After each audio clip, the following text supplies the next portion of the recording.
Hey everyone, today I am drawing the Finland flag. It looks very simple but also clean and beautiful.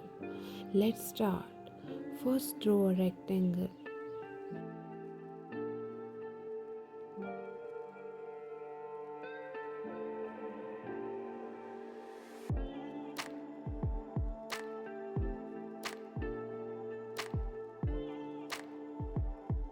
Now I will make a cross shape slightly towards the left side. This is called a Nordic cross.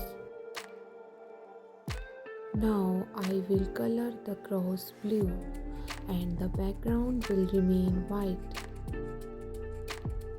The blue color represents lake and sky and white represents snow.